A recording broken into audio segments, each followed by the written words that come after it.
Buenos días, muchas gracias a todos, que nos consta que se procede de distintas provincias, Cantabria, Asturias, Madrid, de todo Castilla y León. Pues muchas gracias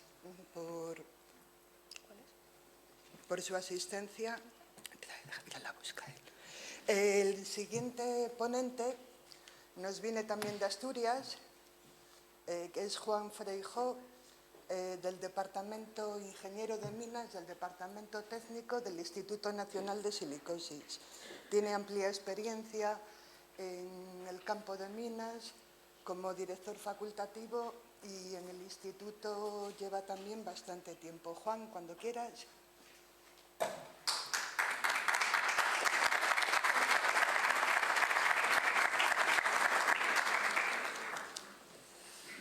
Bueno, te dejo.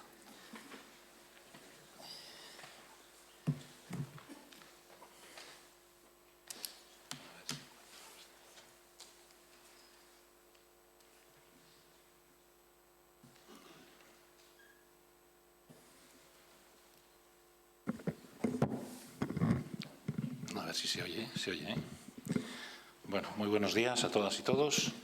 En primer lugar, agradecer, por supuesto, a la Delegación Territorial de Trabajo en Castilla y León la invitación para participar hoy aquí. En especial a Cruz por su excelente trato. Gracias, Cruz. Y gracias a todos ustedes por el aplauso antes de empezar. Yo creo que igual es un poco precipitado.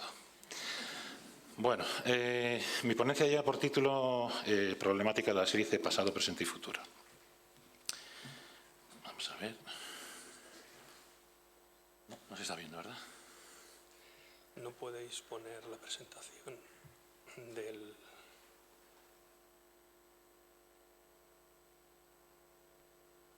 Perfecto, mejor. Mi presbicia te lo agradece.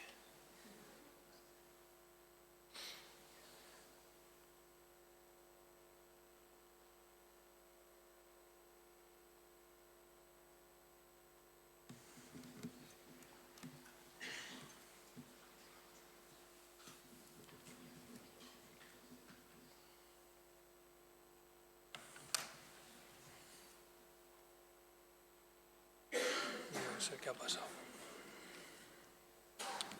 Si abrimos otra Ahora. Abrimos otra vez y podemos... Es que está... dar la presentación. No, habéis hecho algo. Lo intenta duplicar.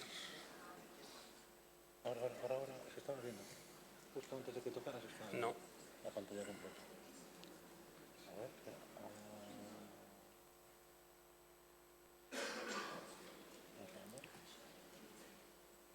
Hubo un momento en que se dio pantalla completa. Es que no se puede extender la pantalla. Ahora. No podéis extender. Ahora sí, ¿no?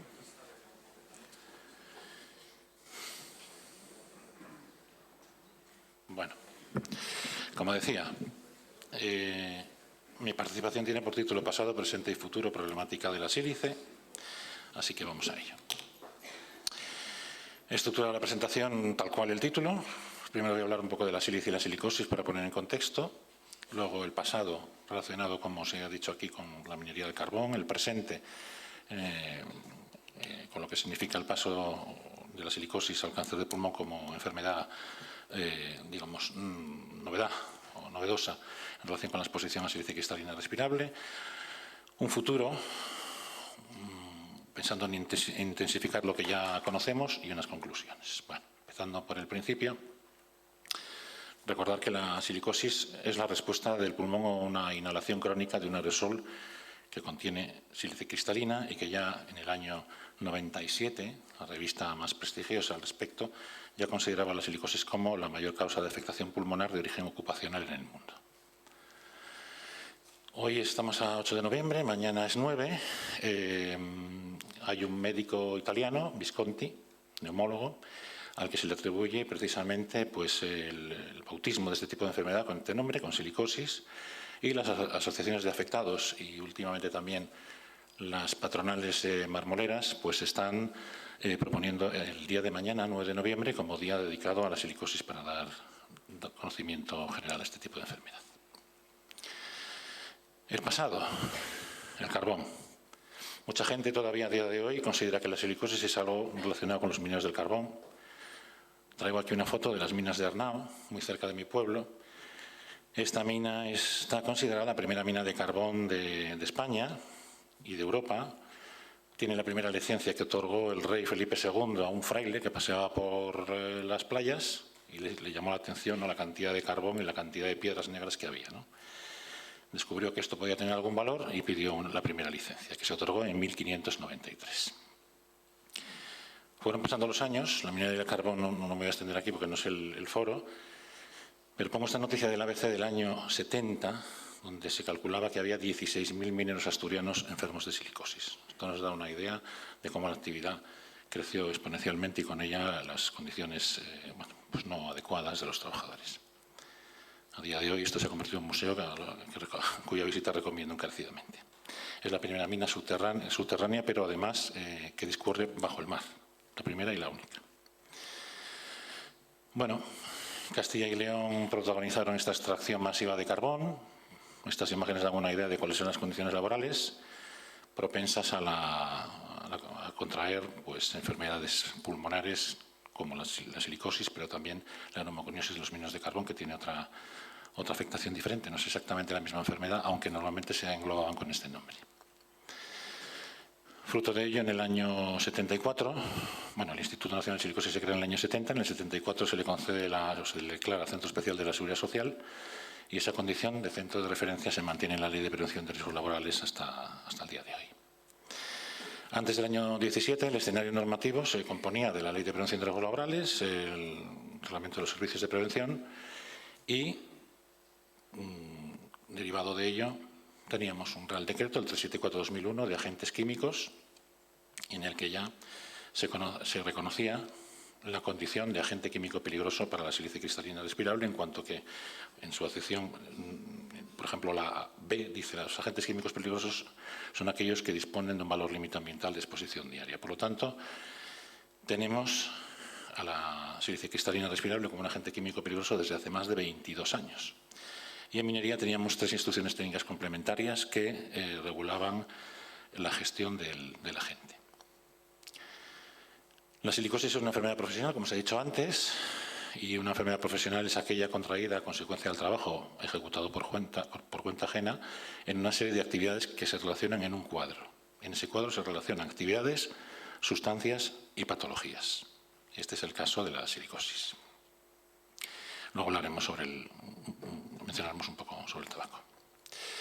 En ese cuadro se recogen, como digo, una serie de actividades que algunas pueden ser más o menos reconocibles, como el trabajo en minas, el tallado y pulido de rocas silíceas, y otras no tanto, como por ejemplo pues son la fabricación de carborundos, la industria del papel o la fabricación de pinturas, plásticos y gomas. Esta relación se encuentra, como ya se mencionó antes, en el Real Decreto 1299 de 2006, cuadro de enfermedades profesionales.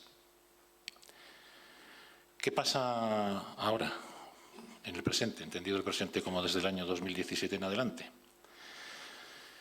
Pues que en el 2017 se publica una directiva en la que se reconoce que hay pruebas suficientes de que el polvo de sílice cristalina respirable se puede considerar cancerígeno. A partir de las investigaciones de la Agencia Internacional sobre el Cáncer, ya era un tema debatido con anterioridad, pero finalmente se plasman estos conocimientos o se llevan a una directiva, como digo, en el año 2017, directiva 2398.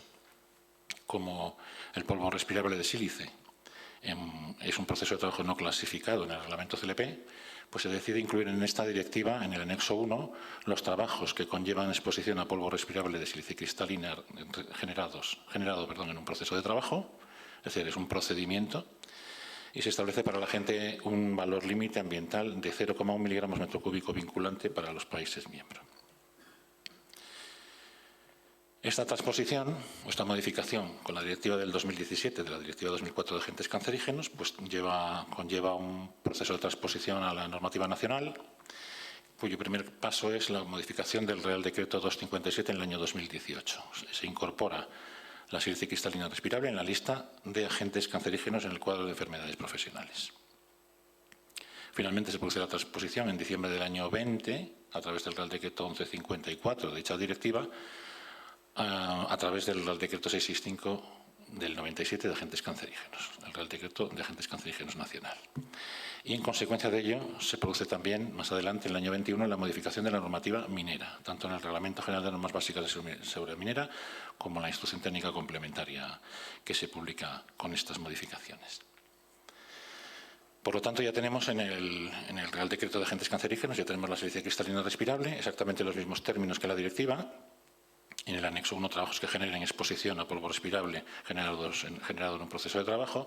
Y en el anexo 3 se añade un valor límite ambiental de exposición diaria para la gente, que en este caso es de 0,05 miligramos metro cúbico, valor que ya estaba vigente aquí en nuestro país desde el año 2015, excepto en el ámbito minero, cuya adaptación se postergó unos años más. Se añade, como decía, la silicia cristalina a la lista en el cuadro de enfermedades profesionales exactamente en las mismas actividades en las que se reconocía la posibilidad de afectación por silicosis, exactamente las mismas actividades. Bueno, vamos a resumir muy rápidamente lo que dice el Real Decreto 665/97 para no entrar no perdernos en el tiempo. Lo primero que nos obliga al empresario es a llevar a cabo la sustitución por una sustancia mezcla o procedimiento que no sea peligroso o sea en menor grado. Si esto no fuera posible, le pide que trabaje en un sistema cerrado, entendido como un sistema estanco, y aún así, si todo esto tampoco fuera realizable, le exige que el nivel de exposición de los trabajadores sea tan bajo como técnicamente sea posible, que en ningún caso supere el valor límite ambiental del anexo 3, los 0,05 miligramos metro cúbico que acabamos de mencionar. Aún sin superarlo, que procure que esa exposición sea tan baja como la técnica permita, y en el caso de superarse el valor límite, pues lo aboca a llevar a cabo medidas con urgencia y muestrear para comprobar que han sido efectivas. Con todo y con eso, si esto no fuera suficiente, en el artículo 5 del Real Decreto nos relaciona una serie de actuaciones a llevar a cabo. Limitar las cantidades del agente cancerígeno, diseñar los procesos de trabajo y las medidas técnicas con el objeto de evitar o reducir al mínimo la formación de esos agentes cancerígenos, limitar el número de trabajadores expuestos, evacuar en origen o bien, mediante estación localizada o cuando ello no sea posible con ventilación general siempre que no suponga un riesgo para la salud pública y el medio ambiente. Utilizar los métodos de medición y los procedimientos de trabajo más adecuados y adoptar medidas de protección colectiva, preferentemente o cuando la exposición no pueda evitarse por otros medios, las medidas individuales de protección. Otras exigencias de este Real Decreto son las de detección inmediata o de alerta cuando sea posible. A día de hoy no es posible, en el caso de la silicia cristalina no hay posibilidad de hacer una detección instantánea, una medición instantánea que no es una concentración de silicia cristalina respirable. De momento solo hay métodos indirectos que nos permiten, pues a través de una medición de polvo respirable, deducir, si tenemos el conocimiento suficiente, la concentración de silicia cristalina que pudiera estar contenida en él, pero no una medición directa. Delimitar las zonas de riesgo y prohibiendo los accesos, prohibición de fumar, beber y comer en zonas con riesgo, realizar una limpieza regular de suelos, paredes y superficies y utilizar envases y embalajes etiquetados y herméticos. También dispone que deben habilitarse lugares separados para la ropa de trabajo, donde podamos separarla de la ropa de vestir, que debe llevarse a cabo una descontaminación y lavado de la ropa de trabajo por el empresario, prohibiendo que los trabajadores la lleven al domicilio, y que dispongan de un máximo de 10 minutos para su aseo personal antes de la comida y de abandonar el trabajo. Y en cuanto a la vigilancia de la salud, establece el derecho a la revisión de los resultados de la vigilancia de la salud para los trabajadores, una serie de recomendaciones postocupacionales cuando abandonan el puesto de trabajo o postexposición, si cambian dentro de la empresa a otro puesto de trabajo en que no haya exposición, recordándoles que esta enfermedad puede desarrollarse con un periodo de latencia, por lo tanto es necesaria una vigilancia de la salud constante y la elaboración de una lista con la vigilancia de salud que debe conservarse durante 40 años tras el cese de la exposición. La vigilancia de la salud para el empresario conlleva garantizar que sea adecuada y específica y que se realice por personal sanitario competente. Tal como dice el artículo 8 del Real Decreto de Agentes Cancerígenos y el 6 de Agentes Químicos, esta vigilancia de la salud deberá ser acorde con las pautas y protocolos que se elaboren. Pues bien, tanto en ámbito minero como en ámbito no minero aplica en este sentido el protocolo de vigilancia sanitaria específica sobre silicosis del año 20, en el cual se establece una periodicidad para la realización de radiografías según se esté en ámbito minero o, si no se está en ámbito minero, conforme a los resultados que se obtengan de la evaluación de la exposición a través de la norma UNE EN 689, que nos van a contar después con detalle. En cuanto al ámbito minero, actividades especial de riesgo, pues la instrucción técnica complementaria que se publica en julio del año 2021 y que incluye todas estas novedades para este sector de actividad, pues establece una periodicidad de mediciones cuatrimestral. Cada 4 meses hay que hacer una medición en todos los puestos de trabajo. Esa toma de muestras tiene que durar toda la jornada laboral con presencia continuada del técnico mientras se realiza. Establece un uso correcto de equipos y para ello se publicó en ese mismo año, en septiembre, un criterio técnico de la Comisión de Seguridad Minera que fue ya renovado al año siguiente, en diciembre, sobre equipos y toma de muestras. Además, obliga a la comunicación cuatrimestral al Instituto Nacional de Silicosis y anual a las autoridades mineras a través de una ficha de datos estadísticos, de todos los datos sobre la toma de muestras y el resultado que se obtiene.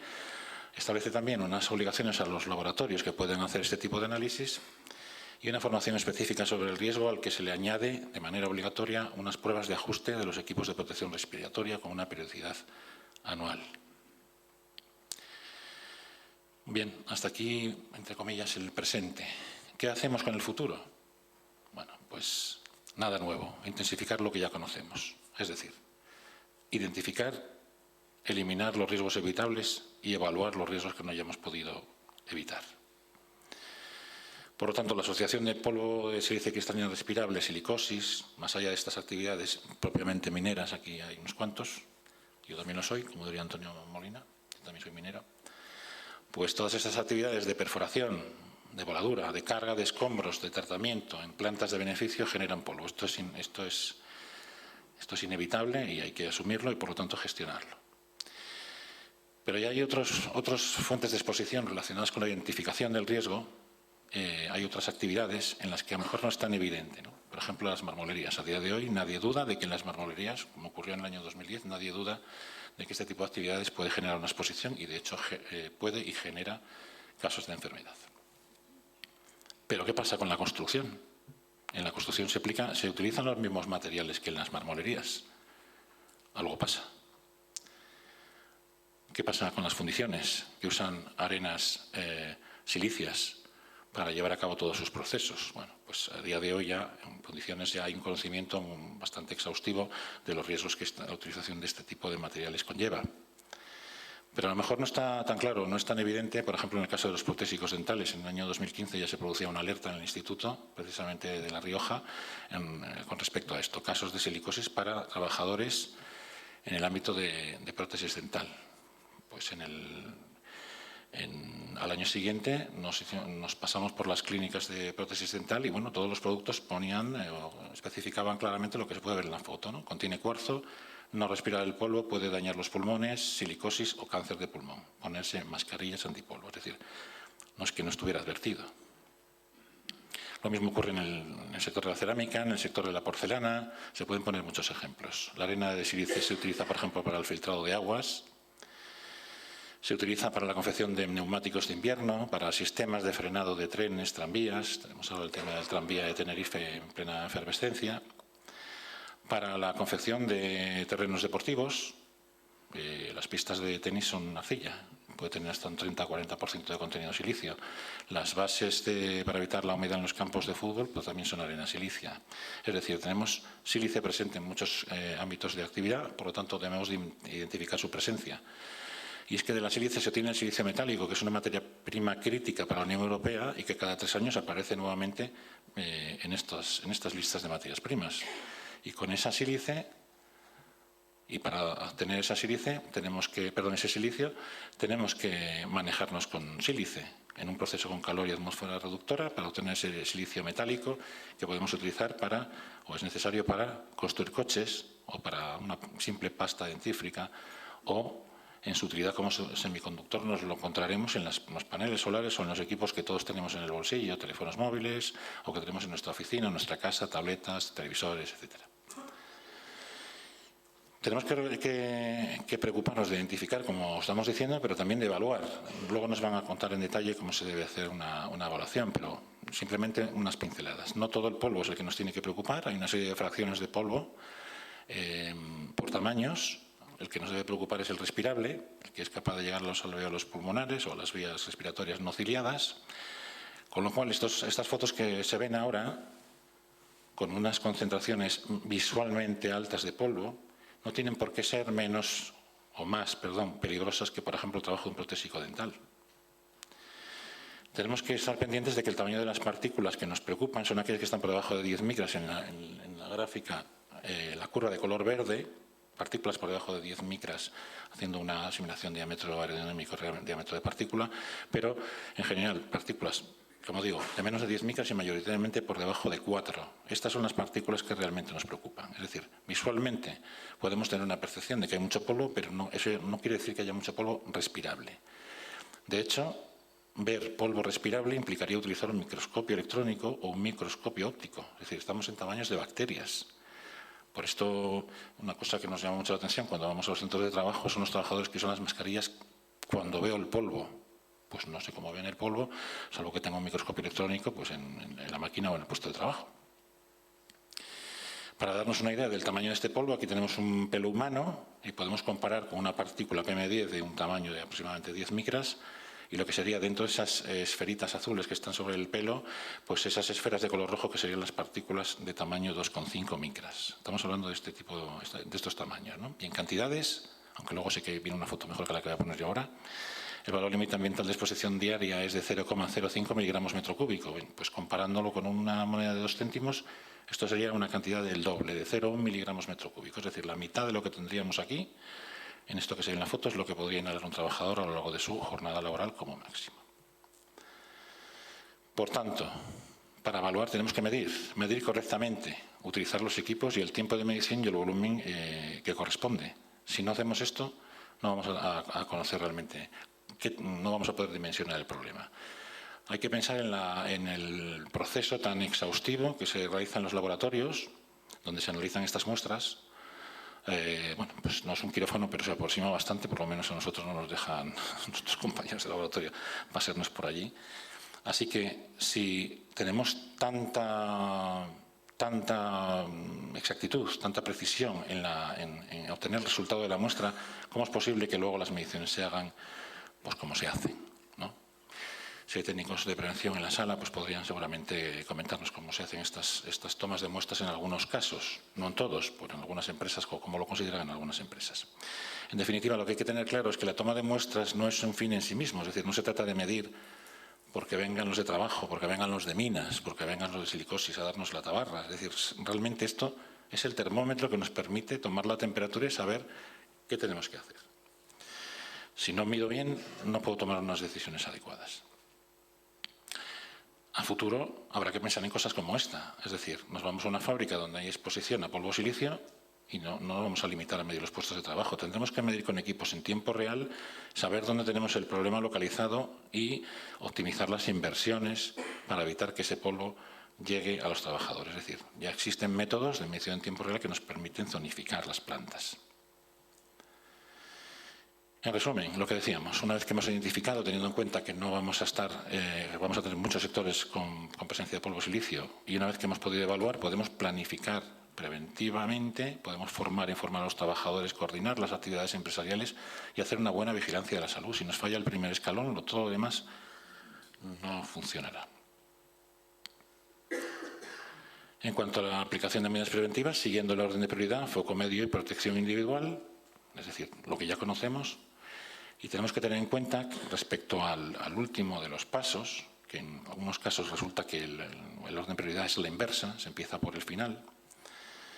Hay que recordar que el artículo 17 de la Ley de Prevención de Riesgos Laborales dice que el empresario debe proporcionar a sus trabajadores equipos de protección individual adecuados y velar por el uso efectivo de los mismos cuando, por la naturaleza de los trabajos realizados, sean necesarios. Y que deberán usarse cuando los riesgos no se puedan evitar o limitar suficientemente por medios técnicos de protección colectiva o de organización del trabajo. Pensemos que el equipo de protección respiratoria es la última barrera entre la persona y el agente, en este caso nocivo, en este caso cancerígeno, que tenemos muchos puntos o muchos lugares de trabajo en los cuales no tenemos instalaciones que nos permitan hacer estaciones localizadas y en que la única medida preventiva que podemos aplicar o que podemos dar a los trabajadores es precisamente un equipo de protección respiratoria. Por lo tanto, hay que asegurarse de que tenga un ajuste adecuado y que esté mantenido. Con esto, además, con este tipo de pruebas, como las que ya han pasado a ser obligatorias en el ámbito minero, se asegura que se selecciona correctamente el equipo para cada uno de los trabajadores y se utiliza correctamente y se evita una falsa sensación de protección. Por lo tanto, quizá habría que pensar en hacer obligatorio ese uso o ese test de ajuste de equipos de protección respiratoria, al menos para todos los agentes cancerígenos. En relación con el Real Decreto de transposición de la directiva, en su preámbulo, encomienda al Instituto Nacional de Silicosis elaborar una guía para la prevención por exposición a silicio cristalina respirable en colaboración con el Instituto Nacional de Seguridad y Salud en el Trabajo, que prestará su apoyo técnico. Y con esa tarea se generó en su momento un grupo de trabajo con 3 técnicos de cada uno de los institutos, con el fin de unificar los criterios y que ambas guías dijesen lo mismo. Esta guía, la del Instituto Nacional de Silicosis, está disponible desde diciembre del año 22, con carácter multisectorial, y al año siguiente, en diciembre del 23, se le añadió un apéndice específicamente destinado al ámbito extractivo, donde se explica, siguiendo los puntos de la propia Instrucción Técnica Complementaria nueva, cómo aplicar estas novedades. Son muchas las cosas que se tratan en esa guía. Igual que en la guía de los agentes cancerígenos del Instituto Nacional de Seguridad y Salud en el Trabajo, se presta atención a las mediciones de exposición, a los mostradores a utilizar, cuánto debo muestrear, cuántas medidas debo hacer siguiendo la norma 689, cómo hago los cálculos, qué pasa si supero el valor límite ambiental de exposición diaria, cómo priorizo las medidas preventivas a aplicar. Se menciona o se relacionan soluciones de sustitución o que se considera un sistema cerrado y se dan indicaciones sobre ese artículo 5 que veíamos antes del Real Decreto 665/97 para aplicar decisiones con un criterio técnico. Es decir, se habla de la vía húmeda y sus limitaciones, de la vía seca, de la ventilación, de la higiene personal, del etiquetado, equipos de protección respiratoria, reconocimientos médicos, formación. Es decir, se abarca un poco toda la problemática. Por lo tanto, es una guía, entendemos, bastante útil para poder empezar a caminar. Una de las cosas que quería mencionar sobre esa guía es que uno de los problemas que se pueden generar es esto, distribuir los puestos de trabajo entre aquellos que están involucrados directamente y aquellos que no lo están. Esto seguro que nos lo va a explicar Jayone mucho mejor, pero yo quería simplemente mencionar que en aquellos que no están directamente involucrados existe un método para el descarte de presencia de silicio cristalina respirable. Y visto que para evitar la enfermedad lo más lógico es evitar la exposición, tenemos varios escenarios. Tras el diagnóstico de la enfermedad, de silicosis o de cáncer de pulmón, tendremos que evitar la exposición y en ese momento lo que suele ocurrir, y que me corrija la agencia de trabajo que sabe esto mucho más que yo, es que acaba habiendo una extinción del contrato en base al artículo 49 del Estatuto de los Trabajadores. Como dice en el apartado E de ese artículo, por incapacidad permanente total o absoluta. Pero antes hay que comprobar que existe un puesto compatible. Pues bien, esto también está sufriendo ahora, ya que estamos hablando de futuro, modificaciones. Como vemos aquí en esta nota de prensa del Consejo de Ministros, el Gobierno aprueba eliminar el despido automático por incapacidad permanente de las personas trabajadoras. Las empresas ya no podrán decidir unilateralmente la extinción del contrato, tendrán que hacer los ajustes razonables, con todo lo que eso significa, o el cambio de puesto, y se pretende que esa norma también especifique los criterios para determinar cuáles son los costes excesivos de esos ajustes razonables. Esto ya está en estado de proyecto de ley en el Congreso de los Diputados, o sea que habrá que estar atentos a lo que en estas modificaciones normativas se incluya. Eso después del diagnóstico, pero antes del diagnóstico tenemos un recurso para evitar la exposición de los trabajadores, que son los coeficientes reductores de la edad de jubilación en determinados ámbitos, de determinadas actividades. Por ejemplo, entre ellas los trabajadores incluidos en el Estatuto del Minero. Y sí que hay ya actividad parlamentaria, con, por ejemplo, una moción de diciembre del año 2023 de un partido político en el que se pide, y además estamos en Castilla y León y aquí tenemos granito y tenemos muchísima pizarra, en el que se pide la modificación de ese coeficiente reductor al alza en estos dos sectores de actividad. El Congreso aprueba la aplicación de coeficientes reductores para la jubilación en el sector de la piedra y el reconocimiento de la incapacidad permanente con silicosis. Todas estas diatribas que se producen con tengo una silicosis simple, puesto compatible, no puesto compatible, y tengo derecho a la incapacidad permanente o no. Es decir, estamos en pleno proceso de cambios normativos. Por ir acabando, y respecto al reconocimiento médico, que en la guía se explica, entiendo que de forma detallada, solamente recordar que a día de hoy, salvo que alguien me corrija, al menos los médicos de mi casa no me corrigen, no hay forma de determinar si un cáncer de pulmón se debe a la exposición a polvo de sílice cristalina respirable o a tabaco. Es decir, que ahí tenemos otra cuestión que seguramente será objeto de problemas o de decisiones que seguramente pues, acabarán siendo discernidas por un juez, por un magistrado, sobre cuándo se considera que la exposición, ese cáncer de pulmón se debe a la exposición a polvo de sílice, cristalina respirable, en el caso de personas fumadoras. Esta es la estadística, un resumen de las estadísticas del Instituto Nacional de Silicosis, que publicamos todos los años, y en la del 2023 hay 224 nuevos casos, la media más o menos oscila entre los 200, va arriba abajo, con subidas y bajadas, pero me gustaría que prestasen atención a estas barras de color azul, de color verde, a la derecha de la imagen.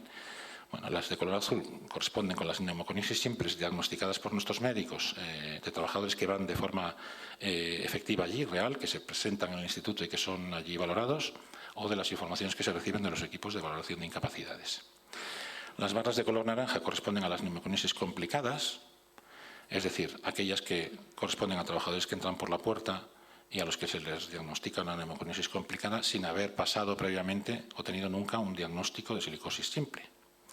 Y finalmente la barra gris, desde el año 18 ya empieza a hacerse notar la influencia de trabajadores que aportan una fibrosis intersticial difusa. Bueno, simplemente ponía esta gráfica para explicar que si la vigilancia de la salud funciona correctamente, las barras de color naranja, anaranjado, no deberían de existir. Nunca deberían llegar trabajadores al Instituto Nacional de Silicosis ni a ningún sitio donde se les diagnostique o se les haga un primer diagnóstico de neumoconisis complicada sin haber tenido nunca un diagnóstico de neumoconisis simple. Es decir, que no se ha valorado, evaluado o seguido o hecho seguimiento adecuado de vigilancia de la salud de estos trabajadores. Como decía, la media se sitúa en estos aproximadamente unos 200 casos. En la gráfica de la derecha arriba se ve más o menos la situación por años, ¿no? Cómo se distribuyen los casos, y no sé si se verá muy bien, el color azul corresponde a la piedra natural, el anaranjado al carbón y el verde a las marmolerías y afines. Se nota un cierto descenso de la piedra natural. Vuelvo a repetir, estamos en Castilla y León, pizarras, granitos, areniscas. Se nota una cierta tendencia en descenso, ya empiezan a hacer efecto algunas de las medidas preventivas que se han ido aplicando. El carbón se mantiene más o menos en línea, mayoritariamente trabajadores ya jubilados o prejubilados, y las marmolerías siguen teniendo una trayectoria ligeramente ascendente que se prevé que continúe en los próximos años. Y en la gráfica de abajo de la derecha se compara, la línea de color naranja es la que corresponde a los nuevos casos diagnosticados en el Instituto Nacional de Silicosis, y la azul, que está por encima, que sigue más o menos la misma tendencia, corresponde a las partes recogidos en el sistema CEPROS. Entonces, otra reflexión a futuro quizás sería pensar si no es conveniente que haya un registro único de casos, es decir, que no haya una institución registrando unos casos, otra institución registrando otros casos, y que ni siquiera seamos capaces de saber si esos casos son comunes en ambas o no. Y finalmente, llego ya a las conclusiones, y como conclusiones yo diría que desde el año 2018 ya tenemos la sílice cristalina respirable en el Real Decreto 1299/2006 de enfermedades profesionales, es decir, desde el punto de vista de técnicos de prevención o de preocupados por la prevención, como estamos todos los que estamos aquí hoy, ya deberíamos estar aplicando desde el año 18 todas las medidas correspondientes a un agente cancerígeno sin haber esperado a que en el año 21 se hiciese la transposición, 20, perdón, y luego 21 en el ámbito minero se hiciesen las transposiciones de las directivas que mencionamos, de la directiva que mencionamos antes. Como acabo de decir, en el año 21 todas estas modificaciones se incluyen en el ámbito minero, que es un ámbito más en el que toda la Ley de Prevención de Riesgos Laborales y su legislación derivada de la misma aplica plenamente, como dice el Real Decreto 1389 del 97. Para futuro, pues si fuera médico diría que no lo soy, por suerte para todos, diría que hay que renovar la receta pero aumentando la dosis, es decir, todo lo que hacíamos como agente, cuando era considerado un agente químico peligroso, aplica ahora y intensificando todas aquellas medidas que aplicábamos antes. Es decir, lo que hemos hablado, identificar, sustituir, evaluar, planificar, formar, informar y vigilar la salud de manera adecuada, atendiendo que ahora tenemos entre manos un agente cancerígeno. Por otra parte, tener en cuenta que las normas técnicas, que en general no son de obligado cumplimiento, aunque sí lo son cuando están mencionadas en un texto legal, pues nos ayudan a llevar a cabo esta gestión del riesgo por exposición a silicio cristalina respirable y además que existen otros documentos de referencia que nos pueden ayudar en esta tarea. A mayores del protocolo de vigilancia sanitaria que ya hemos mencionado, tenemos la guía de agentes cancerígenos del Instituto Nacional de Seguridad y Salud en el Trabajo y la guía específica para silicio cristalina respirable que hemos elaborado en el Instituto Nacional de Silicosis que les he mencionado antes, a la que, como decía, ya se le añadió también un apéndice dedicado a la industria extractiva. En definitiva, creo, honestamente, que ya hay herramientas suficientes que permiten gestionar el riesgo. Ya han pasado 3-4 años y ahora nos queda ponernos manos a la obra. Y hasta aquí mi presentación. Espero no haber sido muy pesado y a su disposición para cualquier pregunta que quieran hacerme más tarde. Muchas gracias.